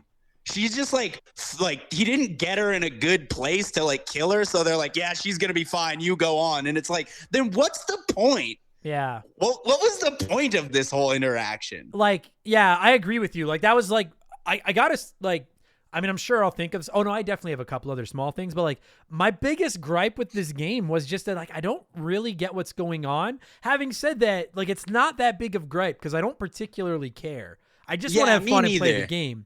But like, I don't entirely understand what the fuck is going on. It's like if someone was like, "Oh man, I don't like Super Metroid because of the story," and it's like, then you missed the point. Yeah, like it really feels like the story is like an afterthought, and yeah, it doesn't really matter. I will say that like there's like a fair amount of dialogue in this game, but like to its credit, it's super fast. Like it's I didn't feel like. It was never one of those moments where I was just like, for fuck's sakes, let's go. Like, I just want to play the game. Like, I did always want the dialogue to be over. Me too. You know, like, but it was usually fairly quick. Yeah, it was usually like 30 seconds, and it was like, okay, I learned something there, I'm sure, but let's move on. Yeah, and I will just say, again, because we're talking spoilers, the one thing about this game and this story that I actually thought was kind of neat, and I might be... I just feel so stupid. Like, we literally just recorded the Final Fantasy VII episode that'll have already gone live by the time you guys hear this one. And I felt stupid talking about that one too, because I'm like, I have no idea what the fuck's going on with Zach. And now we're getting into this. Like, the only thing about it that I think is kind of neat is like, Soma becomes Dracula. Like, that's why he's there, because he ends up being Dracula or something. And he like has the power to like suck up souls from all these other monsters and stuff, which I think is a great mechanic. But something like that. There's like... They're like halfway through the game, they're like this character Jay who's been helping. Oh, this is a big spoiler. So this character Jay who's been helping you is actually Julius Belmont. And you're like, oh, that's cool. I got a Belmont on my side. And then after you beat Graham Jones, Julius is just like, we're fighting now. And it's like, what the fuck? Why? Yeah, but that's because, but like, correct me if I'm wrong, but he wants to fight you because he's like, you're going to become Dracula, right? Yeah, I guess that actually kind of makes sense. Like he's like, I'm sorry, but like maybe it doesn't. Okay, like I don't want to spend any more time talking about this. I don't know what the fuck is going on. I think that Castlevania games, I think it would have been cooler if it was always the original Dracula and it was just different generations, like Legend of Zelda. Like it's the same Ganon with different people coming with the Master Sword, right, or whatever the fucking the lore is there. I think that would have been cool if it's just the same Dracula all the time and it's just different generations of Belmonts or whatever coming to stop him. But like find out that Soma is like a Belmont cousin or something. Like anyway, it doesn't. It's fine. Yeah. It's just there for the reason, like for the sake of giving you a reason to be in this fucking castle. Now this game, much like Symphony of Night, does have multiple endings. Yes, but but it doesn't matter in this one. No, I will like. Okay, I'm not gonna beat the dead horse of my dislike of Symphony of the Night. But if you've not listened to that episode or you don't know Symphony of the Night, the second half of the game is kind of hidden, and if you don't know it's there, I missed it until after I looked it up. And that's what I will say about this game is that there are 4 endings. But like the first ending is super easy to find. The alternate playthrough is Julius. It tells you about when you're done. And then the third and fourth endings I did look up, but they're not an entire second castle or level. And I'm really not trying to dunk on Symphony of the Night right now. I'm just saying that like the extra content in this one is basically just 2 additional boss fights. Like, yeah, and they didn't put 40% of the game hidden type thing. Yeah, which is good. Cause I got the Graham Jones ending. Where the last boss is Graham Jones, and then I got the ending where the last boss is Chaos, and like they're not that different. Like, no. Dude, fucking the outcome's the same. Yeah, the Chaos. Okay, so like we've been trying to come up with a word for, and every gamer has experienced this fucking phenomenon where you are stuck on a level or a boss or something for hours, and then the next day you come back and you beat it like first try. Like, we've all done that. We've all been there. And that was me with Chaos, with that second hidden boss. That thing fed me my lunch for like 2 days because I was there, but I didn't have enough potions left and you can't hike back and buy more. And I was like, I think I'm fucked because you need to fight Chaos after you fight Graham. But then I finally, like, I came back after a couple of days and beat it like first try. And it was just like, man, we got to come up with an official term for that. Because I was like, what in the fuck was this? But I do agree. And I will, personally speaking, that's like, I was ranting about this while I was streaming the game. And maybe some are going to disagree with me, but like, on the whole, there's exceptions, but on the whole, I hate when I beat a game and then they're like, there's a second game. Because like, I like beating games. And I'm like, all right, maybe it's just because I have so many games to play. And I'm like, I got to be efficient with my time and move on. But like in this one, it was like, well, you have to go through this. I will say the castle you have to hike through to get to those last 2 bosses fucking sucks. But then you get to those 2 bosses and it's like 2 more boss fights and then the game is over and that is it. And I really liked that. I want to ask you a question because I think this applies to like a lot of games, specifically in the Castlevania series. But like, what do you consider beating a game? Is it just like you conclude the story regardless of what that looks like? Because like, if you beat Graham Jones in this game and then it's just over, like I think that's a perfectly fine place to be like, cool, I beat it. I admittedly, like, it pisses me off when you have to ask that question. Like, it's like a game should be like, I beat the boss. It said the end. That's the end. That should be the end. Agree. Like, and then if you want to throw like an extra world in or something, like that's optional. Okay. Like I can live with that, but like, just don't make me wonder if that was the end. Just tell me that was the end. It fucking drives me insane. Or else when games overstay their welcome and go too far. And I'm not going to ruin anything about it, but like motherfucking Resident Evil 7. And we're talking Aria, sorry, I promise. But like Resident Evil 7 should have ended 2 hours before it fucking does. And it was the perfect ending. And I don't know if it's just game developers trying to pad the length of their game or they feel the need to, I don't know what, maybe set up the next game or fucking something. Just end the game where it should end, where it makes sense, and just be done. Give me fucking 7 hours that is like a fucking tight, nicely wound, smooth-edged video game over a game that's like 14 hours, but it's kind of sloppy, and there's 3 exits and 3 endings, and you might find them, and you might not. It fucking drives me insane. fuck? I agree. Anyways. I agree. I wish that it was just like clear, like if you beat the game, but Yeah. like also I just don't have time to Google every game I play to see if there's another Agreed. boss. And that's I agree with you 100%. And that's one thing is like, I didn't hate the 2 extra fights in this game, and maybe it's just because I don't know the story to know the story behind the 2 extra fights, but I didn't feel they were necessary. Like I thought I could have totally agree. Right? Like you could have beat the game and that could have been it. And then it becomes, Soma is Dracula or fucking whatever. And that's the end. And then if you want to put the second mode in where you can play as Julius, but it clearly tells you enter Julius and play a second game, that I don't have as much of a problem with. It's like, almost like New Game Plus. Like, I'm fine with that. But, like, alternate endings where you've got to go and do certain things, and that's not a Castlevania-centric thing. That's just gaming as a whole. I'm not a big fan. I want just one ending, just be done. I think that there's, like, a distinction, like, with Symphony of the Night where, like, if you beat Richter and get that ending, that's not... I don't find that a satisfying ending, and that's why I like the Dracula ending so much more in that particular game, because Richter was a good guy who was under Dracula's curse, and then you kill him in Symphony of the Night, and then the game ends. But that's not really satisfactory because you've just killed somebody who's innocent. Right. Like 9/10 of my beefs with Symphony of the Night would have been alleviated if they had just done like they did with the Julius mode in this, and instead of hiding that castle, if you had beat it and then they would have said, hey, enter this code to play the second, like that's all I needed. And so that's why I'm not gonna rant about that being in this game, because they did just put it there. And I know they hid those 2 extra boss fights, and I did have to look up how to find those 2 extra boss fights, but it also was like, it's just 2 extra boss fights, like that's nothing. I only did it for the I had to look it up completionist also. sake. So now getting to like the core game itself, I think what I want to say, like, this, in my opinion, like I'm a big Metroidvania fan as a whole. I like these types of games. I thought this was a very well-designed Metroidvania dungeon. I didn't find it overwhelming. It wasn't too big. It wasn't too small. I agree. It's just right. It was really well done.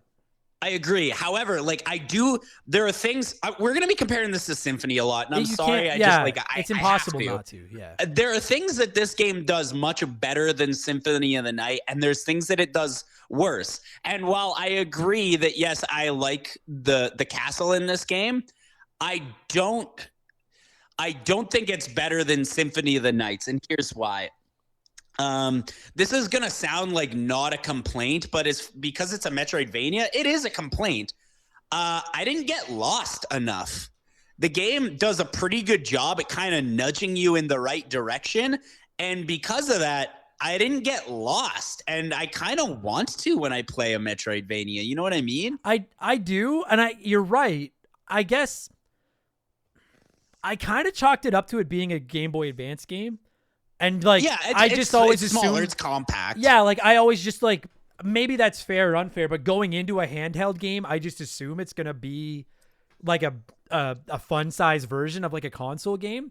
I agree with you. Like, I didn't really get lost that much either, but I didn't find it frustrating. I just found it fun to explore this castle. Like, I don't know. Maybe that was just, I get what you're saying, but I kind of liked not getting lost. I was like, this is nice and chill. Like, it felt like a nice chill. It almost felt like a chill Metroidvania. It was a very relaxing game to play. I will say that. Yeah. Because like I played it like years and years ago, and then replayed it for this podcast, and I was like, oh yeah, I remember all this, but I remember getting stuck a lot, and I am not. The only thing that I don't love about this game is that, hey, more save points for sure. Yeah. There were points where I would die and be like, oh man, I got to go back 40 minutes. Are you kidding me? Like, yeah, dude, I agree with that. I had a couple. So I didn't save states like scum this game, but I did start using the save states in the collection once in a while, just in case. Cause I was like, my time is valuable and I'm not redoing 40 minutes while I try to find a save room. And I agree with you. There are not a lot of fucking save rooms in this game. You're like, I got to release 52 podcasts this year. Yeah, so exactly. There's no fucking way I'm wasting my time. On the point of the smaller map though, just thinking about it, Metroid Fusion, which is a GBA game, is also very linear and kind of small for a Metroid game. So like, I guess I also like this size. game better than Metroid Fusion, if I'm being honest. I don't know. I'm torn on that one. They're both great. They're same tier to me. I agree. They're like pretty close, but I think this one's a bit better. What I like about this game and what kind of I think it's not its biggest problem. I think it's kind of frustrating, but I also think it kind of makes up for that because I do agree with you. The map is a little small, and there's not quite as much exploration as some Metroidvanias. But like, I really like the customization where you can mix and match your souls as you pick them up off enemies, and I feel like the that soul system is brilliant. It's the best part of the game. Yeah, it is, and it kind of neutralizes the smaller map to an extent because you're like, it is a smaller map, but I can take it on like 3,000 ways because I can equip different souls. The only beef I had with this, so if you've never played this, when you kill enemies, you have a random chance to inherit their soul, and I guess it's their spirit, their soul. I think it's soul. I think it is their soul. Yeah, it's soul. Yeah. And like, there's 3 different categories. There's red, blue, and yellow. And like, some of them are abilities. Some of them are passive things. Some of them are like, different attacks and stuff like that. And it is some really, of them. One of them's you can turn into a bat. Yeah. Like in Symphony. Yeah. And it's really rad that you can mix and match those things and have some fun with it. There was just the odd time where I found it to be a hassle to constantly go in and swap between a couple of them. Well, I agree. Like the water ones specifically. Yeah. Oh. Yeah. But you know what? I was like almost done the game on a stream when Brandon, the dude that sponsored this episode, was like, yo, you can equip the soul that lets you sink to the bottom of the water and still swim to the top of the water. And I didn't know that forever. And I was like, for fuck's sakes. Because every time I had to get out of the water, I would go into my souls and equip the one that lets me walk on water and then get up to the top. And he was like, you don't have to do that. And I was like, God, I just look so I suck at video games. But I was playing this game and I was talking to a friend of mine about it, and he was like, you know that you can like summon familiars on boss fights, right? And I was like, well, I guess in theory I knew, I just didn't do it. Like how you can summon like the giant enemies that will like just destroy everything on the screen, but it takes up half your MP. I don't think I ever did that. Maybe I didn't know you could do that. Did you? Okay, here's what I want to ask. Did you find the Forbidden Zone? I don't know. Okay, so there's an area called the Forbidden Zone, and it's hidden behind a waterfall. And this is about 3/4 through the game. And the issue with the Forbidden Zone is that the Forbidden Zone houses the best weapons and equipment in the game. Once you find the Forbidden Zone, it's a cakewalk from there. Okay, so that's interesting because I don't think I did about 94% of the map, and I couldn't figure out what I was missing. Maybe that's what I was missing. It must be the Forbidden Zone, yeah, because I had 98. Okay. Now, having said that, though, like, I bought a sword off of what was his name? Hunter? Hammer. What a stupid name. I bought a sword off Hammer about 2/3 of the way through the game, and I never the entire game found a sword more powerful than this one I bought off him. It was and it was all like, dude, I was one-hitting so many enemies outside of bosses that I did find that too. Like, I did not find this outside of Chaos, which was more just my crappy gameplay. I really like some of the boss fights in this game. I thought the fight against Death in particular was awesome. But really good. Yeah. I didn't find it to be that hard. And like, my overarching opinion of Castlevania games is that they're difficult, but I think that's because I remember Castlevania 1. I didn't find this game to be that difficult, and maybe it's because I had this sword. I don't fucking know, but no, this game is easy. Okay. Like I don't think I died on any of the bosses at all, actually. Even like Graham Jones, like the first time I beat the game and I fought Graham Jones, I didn't even realize I was fighting the final boss. Right. Like, it's also one of those games that'll let you, other than the very end of the game when you can't get back to the store. I found that like once I unlocked the ability to go to Hammer and buy stuff, I always had enough money because like that's the thing about a Metroidvania, and the exact same thing was in Symphony of the Night. And I don't mean it's a slag on either game, but like you do get lost sometimes, and as you get lost, you're basically just killing enemies and destroying candles and picking up money left and fucking right. And I would say this game you almost unintentionally grind. Yeah, this game is like, I would say, challenging for the first 30 minutes, and then from that point on, you're unstoppable. Yeah, like because the thing is anytime you do start to run into any kind of resistance, you can basically travel back to Hammer, buy 9 more potions, and then you're stacked up. Oh, you know what this game has over Symphony of the Night, and it's such a huge improvement? That you can use your fucking potions from the inventory menu. The inventory, in my opinion, the inventory system as a whole in this game, like, way better. Swamps Castlevania Symphony of the Night. Because Symphony of the Night, like, I may be wrong, but like, you have to equip something in your right arm, something in your left arm. You get 2 accessories. You get head. You get this game. It's just like equip your armor, equip an accessory, equip one weapon, and anytime you want to use an item, you just go into your menu and use the fucking item. It was just like, thank you. Thank you for making this fucking easy. Like, I also really like that you save your secondary enemy or your secondary items that you can switch back and forth, because like nothing is more annoying than like in Symphony of the Night when you have the axe and then you accidentally pick up the book and then the axe disappears and you're like, fuck, now I have the book. Oh yeah, right. Yeah, I agree with that. But that comes back to the soul system, which I do really want to go back to. Like, absolutely. Everyone that listens to my podcast knows, like, I am a Mega Man fanatic. I adore the Mega Man games. And one of my favorite things about the Mega Man games is that when you kill a robot, you get their weapon. And this game kind of does that. The only problem I have with it is that it's so random on when you get a soul from an enemy.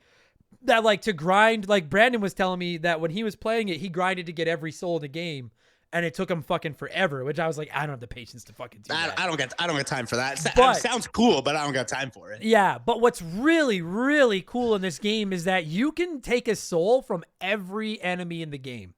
There's an ability you can get from every, and it doesn't even matter that 2/3 of them are kind of useless because they're just lesser versions of better abilities that you found. The idea that you can just go around this game and there's never like, and this isn't just Symphony of the Night. This is fucking, I love Metroid. This is Metroid games. This is basically every Metroidvania. Unless they include experience points, you hit a point where like you're backtracking a ton because you're lost, and there's no reason to fight the boring basic enemies that you can kill without like by sneezing on them because you don't get anything out of it. But in this game, you can always go farming for more souls because not only may you equip a new ability, but you can equip a second soul from the same enemy, which levels up that ability. So yeah, at that's least, genius, dude, actually. it's so genius because you never don't have a reason to fight the bad guys you come across. Even if they're super easy to kill and boring and basic, you might get another soul out of one of them. It does make you like pretty fucking powerful. Oh, absolutely it does. But like I feel like that with most Metroid games, Metroidvanias, by the end of the game I usually feel pretty OP because I've been out like walking around and trying to figure out where the fuck to go, and I like to try to find everything. But like it's different. It's one thing when it's in Symphony of the Night, you level up, or in Metroid, maybe you find a couple more rockets or something. In this game, to like here comes a boring fucking zombie that I've killed 3 million of, but the 3 million first one I killed gave me a new ability. Every time I got a new ability, I was like, well, at least I want to go see what it does. Whether I'll ever use it or not doesn't matter. I want to see what it does. And I just thought that was such a genius fucking decision to make every enemy in the game drop something that you can use. I wish they dropped them a little bit more frequently so that the grind to find them wasn't quite as, like, maybe they had put something in where like guaranteed by like the 50th time you kill this enemy, you'll get a soul from it or something. Or maybe give you a soul that makes it easier to obtain souls. You know what I mean? There's something like that. But I still thought it was a genius fucking mechanic. I loved it. I found I would say like halfway through the game, I found an accessory called the Ancient Belt, which is like a rare drop from a very specific enemy. I looked it up because I was like, how do I have this? And it raised literally all my stats by like 5. And I was like, this is insane how like how much I am loving this game, but also how easy it is. Yeah. But to like, and that is like, I think my biggest complaint and why I don't like it as much as Symphony of the Night, whereas Symphony of the Night was pretty easy. This is for babies, you know, like it's a very good game and I really like it, but it is for babies. Yeah. I think the only times I really struggled were that final fight against Chaos, which again was on me. And then Death worked me a couple of times until I figured out Death was probably the hardest boss I fought. Me too. But once you figure out his pattern, and I will say personally, maybe this is the old school gamer in me, but I love it when enemies have a pattern and you die a couple of times, but you just figure out like, okay, I get it. I get the pattern now. And quickly before all of you are like, well, then you should play Elden Ring because it's the same thing. I like it in 2D games. 3D games fucking make me insane. I'm never playing Elden Ring. I'm sorry. But like 2D, I love that kind of shit. And like Death was the perfect example. Like the first couple of times I fought Death, he kicked my ass. And then I swapped out some souls and equipped different abilities and I equipped a different weapon. Oh, because that's another, and then I figured out his pattern. I beat him. Another thing I love about this game, and I know it's not the first one to do it, but like your weapons handle differently. Like at one point I had a hammer and I was using the hammer for quite a while, but it did tons of damage, but fuck me, it swung slow. Yeah. And then you'd get like a javelin that would swing straight ahead really quick, but it had no arc whatsoever. And then it had a reach. It had like a lot of reach. Yeah. And like I loved that fucking system where like some weapons swing faster, some do more, cover more areas, some are more powerful but swing slower. I love that system in an action game. I might be remembering this incorrectly, but I'm pretty sure for a long time I had a whip that had a knife like attached to the front of it. I know that sounds. I had a whip for quite a while that I really liked because it did so much reach. The whip was awesome. Yeah, it did so much reach. But then when I got a hold of this sword from Hammer, then I didn't need it anymore. I will say too, like I guess they're only there because it's kind of like a cliche in video games that there has to be a merchant to sell stuff. But like, he just seemed like, I thought it seemed a little odd to have a merchant in Symphony of the Night, but I thought it was really weird to have one in this game. Especially, I only bought from him twice. Me too. I bought that. I stocked up on potions and I bought that really powerful sword. But like, I just like it worked. Like it was a neat enough system, but I just was like, so wait a minute. This is Dracula's castle that is apparently hidden in the sky behind a solar eclipse. It's full of demons. And there's just some ex-military dude here that like set up a store to sell milk and swords. Yeah, it's bizarre. Yeah. Like it just feels like the only reason the merchant is there is for the sake of having a merchant in the game. It wasn't bad. I just thought it was an odd fucking decision to have him there. Totally. Another thing I wanted to touch on, dude, is and this is gonna be if you every single GBA game we cover on this podcast, I'm gonna basically just repeat myself, but like, holy fuck, this game looks good.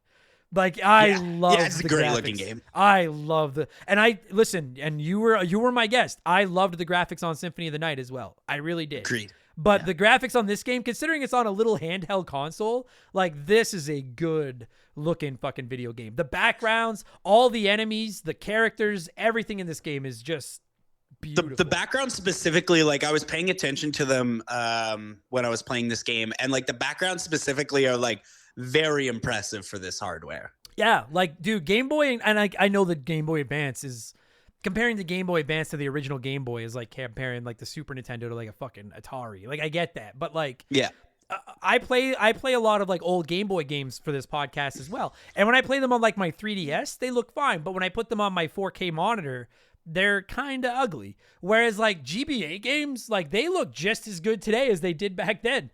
Like I think, hold up. Dude, there's some of the best examples of pixel art in gaming history. The Game Boy Advance. They look so crisp. And there wasn't a and this game has some of the same enemies from Symphony of the Night. I'm particularly thinking of the giant flaming blue skull, which I think is like the coolest looking enemy fucking ever. Hate him, but yeah, he's really cool. Yeah, I hate him too. And it also got some creepy dude. What the fuck are with those giant chickens? I don't even know what the fuck they're like giant fucking horse chickens. And I don't know what the fuck they're called. Oh, yeah, no, I don't like those at all. I hate those fucking things. I specifically hate the ones that have long legs. Yes. Like the long leg chickens. Eee, gross. And like, I get that the need to like status ailments make sense, but like, I will never like the stone status ailment in these fucking games because it's just annoying. Yeah. It doesn't hurt you. It's just annoying. And like, you're trying to rush through. You're like, I know I can kill that guy in 2 hits. I just got to get close enough to him before he hits me with his stupid fucking stone stare thing.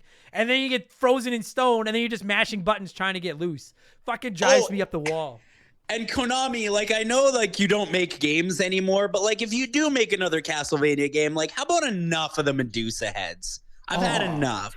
The worst, dude. That was I will say that was the only time I started to lose my patience with this game, was trying to climb up and down those fucking clock towers. The clock tower, yeah, I agree. Not being entirely sure where I can stand, and then motherfucking Medusa heads coming in from the side, and the gold Medusa heads make you stone. So then you turn into stone, and then you rotate off the gear, fall to the bottom of the clock tower, land on spikes, have to climb up it again. And I was getting and the spikes angry. The spikes do massive damage. Yeah, and it wasn't even about dying because I had 9 potions. It was just about like, fuck me, now I have to climb up this fucking clock tower again. And I'm not complaining that the game, like, I don't want the game to be easy. Like, that's not what I'm saying. But there can't be a soul on this planet that's pro Medusa head in these games. They're the worst enemies maybe in video game history. I would agree heavily, especially the gold ones specifically. I think they suck really bad. Oh, I hate them so much. And they're so hard to hit sometimes. And then, like, I would turn into a bat and be like, I'm just going to cheese it and fly through. But then I'd fuck up and get hit anyways. And just like, fuck those Medusa heads. You know what's crazy, though? You know what's, like, absolutely crazy is that how far into this podcast are we? 45 minutes? Yeah, 45 minutes. We haven't even talked about the crux of the game and the reason the game is so fucking good. And that is it has a shitload of very fun boss fights. Yeah, I agree with you, dude. I love the boss fights in this game. Like Death is the one that stands out to me because I thought he looked cool. I thought he was challenging but fair. The first time he killed me, I played the classic, oh, that's such cheap bullshit. But it's usually not. Usually it's just bad play, and I'm just like, that's like, so for any of you that are newer to the podcast, usually when I call something cheap, that's just remember the game lingo for I suck at video games. But Death was fucking awesome.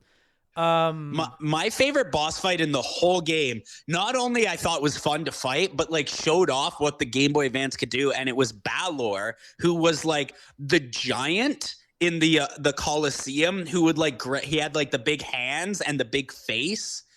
And like the boss fight start. Do you remember the boss fight I'm talking about? No, I don't think so. I'm going to look it up right now. Like, it's been a few weeks since I played it. Which one was it? It's Balor, Balore. Look it up. Balore is my favorite boss fight in the game. Balor. And oh yeah, fucking like where it's just that fucking huge guy in the background, like he's in prison. Yeah. Yes. Yeah. This is my favorite boss fight in the game. And I love it so much because like the first boss fight from Castlevania, which is the giant bat, like shows up and you're like, oh, I'm going to fight the first boss fight in Castlevania. And then Balor crushes it to death and it's like blood splurts everywhere. It's awesome. Yes. I totally forgot. Dude, I've got to say, like, I love any video game. Like, I've constantly yelled out or shouted out the final boss fight in Yoshi's Island, when you're fighting this massive Bowser walking towards you in the background. I like boss fights. Faves, yeah, I like boss fights where you fight something in the background. But to see something that well done and it's on the GBA, I totally forgot about this, but you're right. And you have to like hit him in his eye as he's like in this like, and he's like, literally all you see is like part of his face and then his 2 giant fists. Such an awesome, I totally forgot about this. What a great fucking boss fight. Yeah, dude. Yeah. All of them are good. Like, even though like I'd say they're a bit like Legion, which is like a Castlevania, like he was in Symphony of Night. I can't remember if he's in other ones. Yeah. But Legion was like very easy this time around. Yeah. And I was like, okay, yeah, that's fine. Like, I thought Legion was, so if you've never played this one, Legion is this like giant ball of corpses, human corpses. Yeah, and it like floats around and you keep attacking it. Eventually you like chip away at all the corpses and get it like the soul inside or whatever the fuck it is. I think it's a cool design, but I thought that was kind of a lame fight this time. It was just really easy. You just kind of ran around this giant square and hit him when he came close. Yeah, absolutely. Yeah, just kind of. But ultimately, it's still fun it's still a fun boss fight. I really like the Manticore boss fight as well. That was like probably the only time I got like pretty stuck at the beginning of the game. Yeah. But I got over that like pretty quickly. I brought up a list of the bosses so I could remember. So as I don't know any of their names, but yeah, the Manticore is like this fucking. What is it, like a part lion with a scorpion tail and bat wings? Yeah. I don't know, but it's fucking. I think I was calling it Man Bear Pig while I was fighting it because I know what the fuck it was. But like that was a pretty rad look. The thing about it is like, I think the thing with this game is that you run into the same enemies, and I guess this is with most video games, but you run into the same few enemies so often that when you come across these big, more powerful boss-looking enemies, they're fucking rad. And what I like about this game is that when you beat the bosses, you just like you do with most enemies, you end up getting like a soul from them. and it gives you like a cool new ability that you can do something different. Yeah, and usually it's like you can use it on other boss fights. Yes, yeah.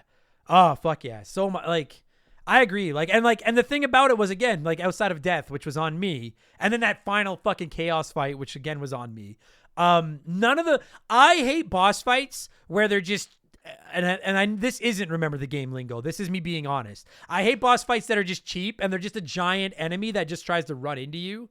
I'm like, this is bullshit. But like when they have cool looking attacks and you can figure out a pattern and form a strategy to fight them, they're excellent. And I don't think there's one that isn't like that in this game. Like they're really totally well designed.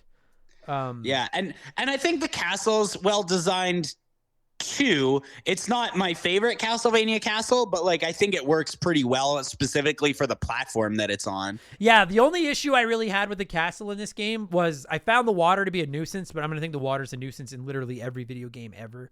Agreed. And then the floating garden, I just found it like a little tedious because it's like the same screen like 5 times over. Yeah, like when you're going into the chaos realm and like you don't know where, like you keep checking the map because you're like, this keeps portaling me around all over the place. Yeah.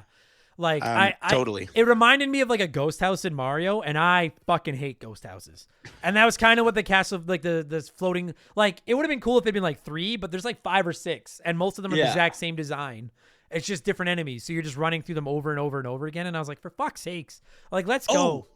Oh, you know what else is like a banging boss fight? Is that there's like, and this is probably the most unique boss fight in the game. I can't believe I forgot it, but it's the woman who like switches out her head. Yeah, I was gonna go there too. And it's funny. That's a really fun boss fight. When I was playing that one on stream, I like the first stage of that boss fight is like super easy. It's just like a woman in like a classic giant, I don't know the technical terms, but like the giant puffy like all dressed, yeah. And I was like, she's not even doing anything. And I'm like, what the fuck? I was like, does like when you kill it, does it swap heads or something?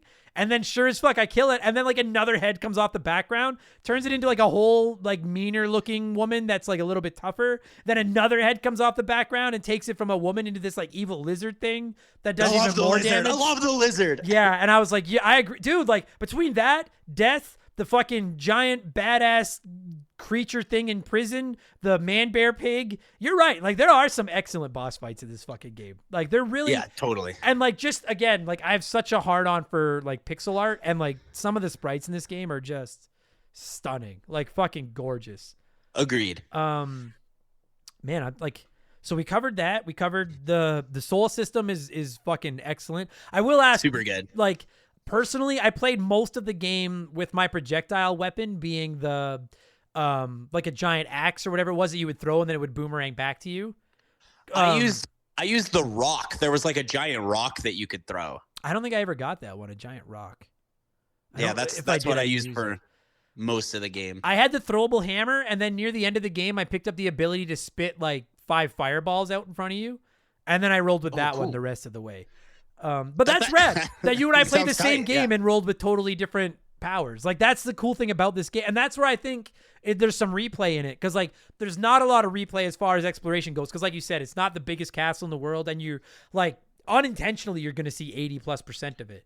But the way that you could go back in and be like, I'm gonna play it with totally different souls this time, is really neat. Oh, dude, and we didn't like. Did you play the Julius playthrough at all?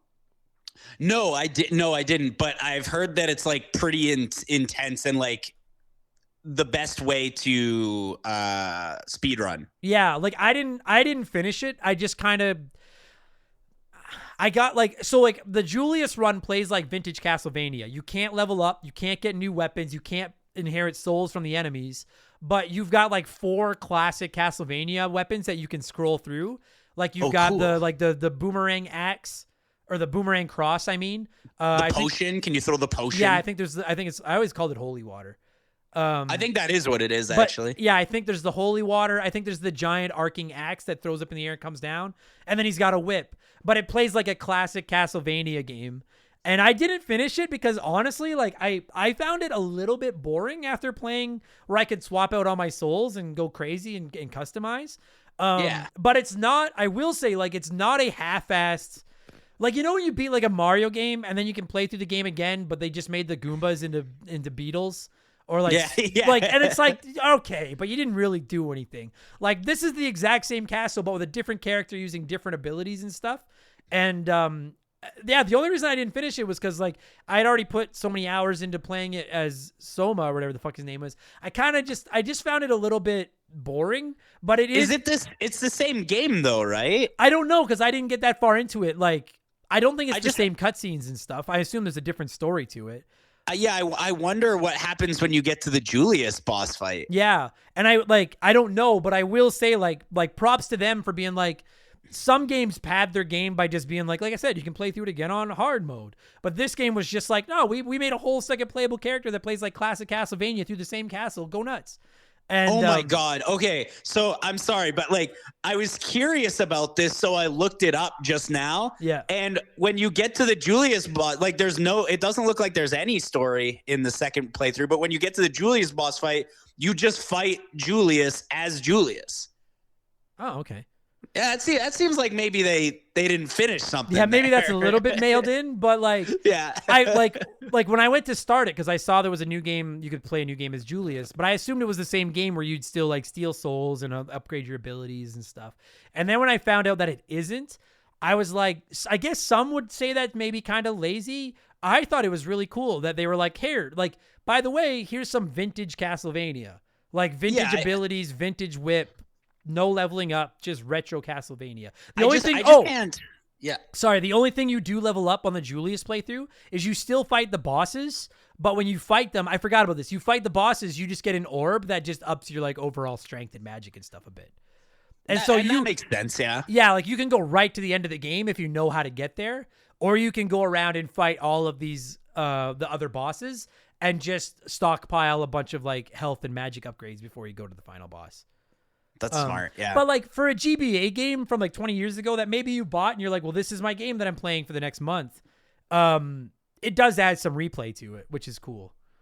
So like, yeah, and this game like ultimately is very dope. Like, I had some complaints about it, but like I just wanted to get those complaints out to make me sound impartial, to be honest. This game is very dope. I loved it. Like it's like I always thought, like, again, very limited experience. Super Castlevania 4 is my favorite Castlevania, but I think this one's replaced it. So now this is the bar. I thought it was so much fun. I thought it improved on the stuff I didn't like from Symphony of the Night, stuff like the better inventory system and the not hiding half the game and stuff like that. I thought the story sucked, but I think the story in all Castlevania games suck. I don't really care about the story. I love the Souls mechanic and being able to go around and grind out. Like, if you're bored, dude, if you had, like, imagine if this was like the game you got for your birthday or Christmas or you spent all your money on, and this was all you had to play. In theory, if you were really digging it, you could just go around and grind souls and just see what other abilities there are in the game. And I think that's really dope. Like, that's you could try playing it with like brass knuckles instead of a sword and trying it that way and stuff like that. Like, there's a lot of, here's your one per episode. There's a lot of meat on the bone in this game if you want it. And thoroughly impressed. That being said, I don't love short range weapons in this game because to use them, you pretty much have to be like in your hitbox to like that's how close you have to be to the enemy, is that they're pretty much in your hitbox when you use like the knife or like the brass knuckles. Yeah, agreed. Yeah, I was like, give me a long weapon. I'm not good enough. Maybe someone that's really good can get close to the enemies and hit them, but that's not me. I was like, I need to be as far away as humanly possible. I was like, give me a shitload of range. Yeah, exactly. But then and then you could also use all your magic and stuff. I went in being like, I'm sure it'll be okay. And I came out being like, I'm thoroughly impressed. Like, I bought the entire Castlevania Advance collection just to play this. And now I'm like, well, now I got to play the other ones. Because if there is Harmony of Dissonance, I'm interested. Harmony of Dissonance is really good also. So like, if you want to talk Harmony of Dissonance, I'm always around. Yeah. I just like, I don't consider myself the biggest Castlevania fan, but like a good game is a good game.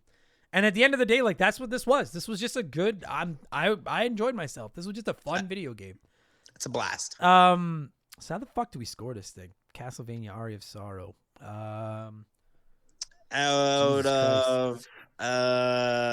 There isn't like a large enough number because there's like. Yeah, I don't know. I don't have a funny way to score this one. Hold on. I'm just going to Google something. Oh, I was going to look up how often do solar eclipses happen. Ooh, yeah, that's a good one. How Oh, often- also, before we score this thing, there's one other thing that I want to mention. What's This that? game takes place in 2035, and they don't do anything with that. Oh, I didn't even know that. The game takes place in the future, and they do nothing with it. Well, but yeah. Yeah, like there should have been like the transporting air tubes and the flying cars. Yeah. Like that's what like the fact that we don't have those now in 2022 is a goddamn joke. Like I was raised fucking know that by like the year 2000.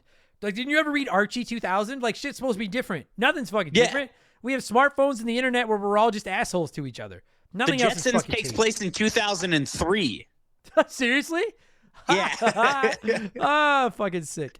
Oh, But fuck. yeah, like I just thought it was so weird that they made it take place in the future instead of like medieval, like they usually do, Yeah. and then didn't do anything with it. I didn't know that.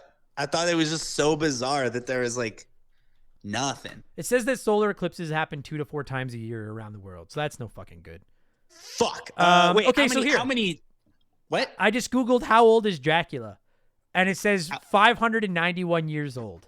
591 years old. So that's what we're scoring this out of. We're scoring it out of 591. Maybe the stupidest ranking system in the history of podcasts. What would you score Castlevania Area of Sorrow out of 591? 591. Huh.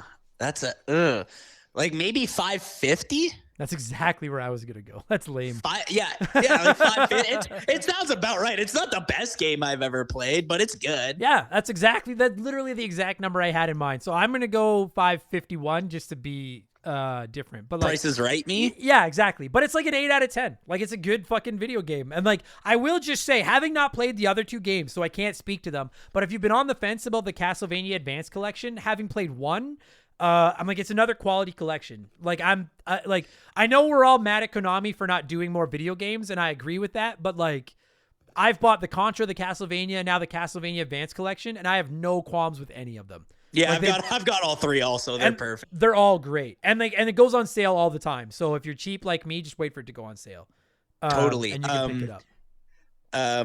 Oh shit. Oh yeah, and another thing about this game too is that like it's not very long. Like I think I did like 6 hours on it, maybe 7. Like it's not. It doesn't waste your time. It's just it knows what it is. It knows how long it should be. It feels more like Super Metroid than Symphony of the Night does. Yeah, it does. Yeah, it feels it like in both it feels a little bit smaller, a little bit shorter. It feels like a Super Nintendo Metroidvania game, which isn't a bad thing. It was good. Yeah. Yeah. It's just, if you're looking for like a 40, unless you want to go grinding souls, you're not going to get like 40 hours out of this fucking game. And at the end of the credits, they say special thanks to you. And that makes me feel cool. I always like when they do that. That's always nice. Yeah. Special. I like when you put in your name at the beginning of the game and you're like, I don't know why I did that. And then at the end of the game, they're like, I think Earthbound does this where they ask who the player is. Yeah. Like who's playing the game. So at the end, they could be like, and special thanks to Bradley. And I'm like, oh, all right. Well, they need to pray. They get you to pray.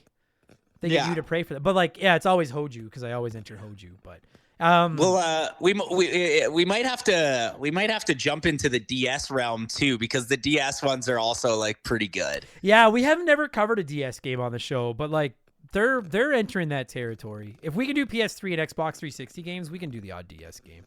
Yeah. If you ever want to do Dawn of Sorrow, that's like the Dawn of Sorrow is the sequel to Area of Sorrow, and it's also very good. Oh, that sounds all right. Yeah, all right. Well, I mean, like I've stopped promising I'm going to play stuff because people hold me accountable. But like I will add I think you have like 9 or 10 games promised to me at this point. I have it's called the backlog from hell. It'll never end. But this episode, that's my segue. This one is ending. But that was fun. And I feel like Castlevania redeemed itself after the last fucking travesty. So for all of you that are yelling at me for Symphony of the Night, stop fucking yelling at me. Or I don't care. Keep yelling at me. I don't give a fuck. Your opinion on Symphony of the Night is so terrible. Well, people just need to have better standards, and then they won't fucking be mad. But anyway, buddy, thanks for doing this, Bradley. I appreciate it, bud. Hey, man, it's always a blast. My pleasure.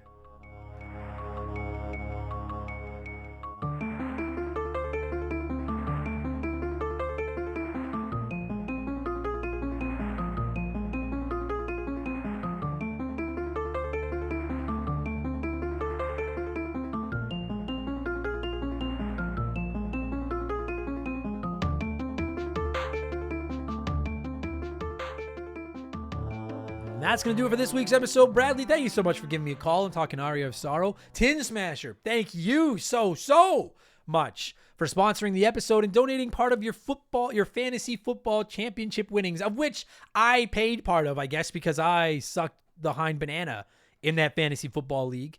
But thank you so much for donating part of it to the podcast and picking Aria of Sorrow. And thank you for introducing me to this game. This game fucking owns. And to every single one of you nerds listening to this right now, whether this was your first episode or maybe your 196th episode, thank you so much for listening. If you enjoyed the podcast, if you were like, that didn't totally suck, maybe consider leaving us a nice review on your podcast service of choice. I read them all, and the podcast powers that be read them. And I don't know what they do, but I know that the good podcasts are supposed to ask for them, so consider this an ask. Plus, I think Spotify does star ratings now.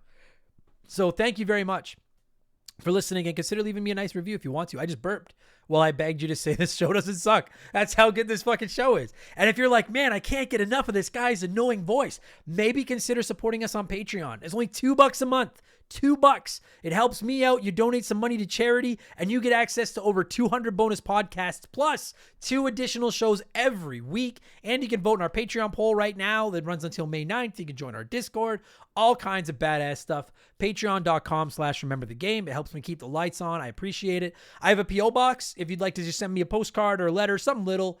Some people send me big things, and I'm very grateful for it, but I'm not asking for giant things. I just want to know where you are and where you're listening from, and I'll send you a postcard back, and we'll be pen pals. We'll be pen pals. There you go. That's old school. Plus it's nice to look in the mail and not just find bills and junk mail. It's nice to get a postcard once in a while. So you can find the address at rememberthegamepodcast.com, but it is P.O. Box 69181, Edmonton, Alberta, Canada, T6V1G7. So you can send something there if you want. And finally, you can find me over on Twitch. If you're interested, I'm over there usually Tuesday nights, and then just whenever I can hop on. Sometimes I just build Lego and just chat with people, and sometimes I play games and you can see my nose and make fun of me, and it's fun. I never beg you for subs or anything either. I'm not one of those streamers. Twitch.tv/memberthegame if you're interested. I'd love to see you over there. That'll do it for this week's episode. I'll be back tomorrow for all of our patrons with Expansion Pass number 109, my review of Kirby and the Forgotten Land. I'll be back on Friday for all our Patreons with my next episode of Game Patch, looking at all the biggest news in the world of gaming. And I'll be back 7 days from today with Remember the Game number 197. And usually this is where I would tip you off as to what game it is. But as of the time I'm saying these words into the microphone, we don't have it recorded, so I don't know what it's going to be. But I'm hoping it's either Castle of Illusion starring Mickey Mouse or for the NES. It's probably going to be one of those two, assuming I get one recorded. Thanks a lot, everybody. I'm going to do some shout outs and get the fuck out of here. Take it easy, everybody. Cheers. Remember the Game is brought to you by our Patreons. I could not produce all the content I churn out every week without your support. The following people are supporting us at the senior executive vice president level or higher at patreon.com/rememberthegame. So I'd like to take a moment to butcher a bunch of their names and thank them sincerely. So a massive thank you to Makeshift Mallow Money, Joe Buck, Sharonic, Andre Keegs and his stupid arrow handle, James Clark, Dave McGee, DNA Gaming, Slick Rick, Doug Dorn, Charlie Medeiros, Andrew Wright, Jordan, The Good Enough Gamer on YouTube, Fraser Burns, Lil Bunny Fufu 89, Angry Ticks, Dave Thompson, No One Cares, Brandon O'Brien, aka The Tin Smasher, Aaron Lawson, Matt McLean, Nathan Tremblay, Morgan, Zane Donovan, Ryan Kinchin, Mike Maloney, Very Cool Dude, G9PSX, Raging Demon, Wolfgang Darren, Sam Wright, Andy Hudson, Chris Copland, Doogie, Wolf Magic 21, Johnny CCDC, Joel LeBlanc, Titan 420, Zonko 504, Adam Farrell, Russell Aldridge, Jeff Bergeron, Captain N, Game Nomad Misi, Daniel, Tunable Power, Tom Danks, John Woodruff, Just a Fish, Noop Q, Super Dad Bros Podcast, Denzalo, Holmes, Zach Shepard, Ballsack Teabagger, Chris Dickin, Ontukar, Matthew D'Amico, Frosty Feet 492, Chris Larkin, Elijah Burns, Stephen Parnell, Dakabai, Ray San Wantongo, Zach Coiner, DBXJ, Jameer Williams, Steve Dalk, Phil McCracken, Trav H, Mizuru, David Marcus, Phil Lencher, Ruben Elizald, Eric James, Riley Turvey, C-Spin, Thomas Smith, Nicola, Munch Makuchi, Leroy Westrich, Dark Squall, Jerry the 3D Printed Saustrich, Evolva, Sean Ramos, Boston Pork Sword, DB Cooper, Stud Still Smash, Mojo the Helper Monkey, Solid Rake, Gabe, almost, Dan Fusselman, Aaron Mitson, Decoy Man, John Jameson, Wyatt, the surgeon who's not a surgeon, Rowe, Tyler Nightmare, Dixon Sider, Benjamin Swiller, Pet My Peeve Podcast, Tristan Teen the Great, Esteban Navarro, Kach, Jim, Josh Stone, Chris Williams, Evol Skywalker, Cody Richardson, General Fury, Salty by Design, Jason Workman, Dem Boys on the Roof, and Oh What the Fuck LOL. Thank you all so much for the support. You're all the best. Purple Monkey Dishwasher.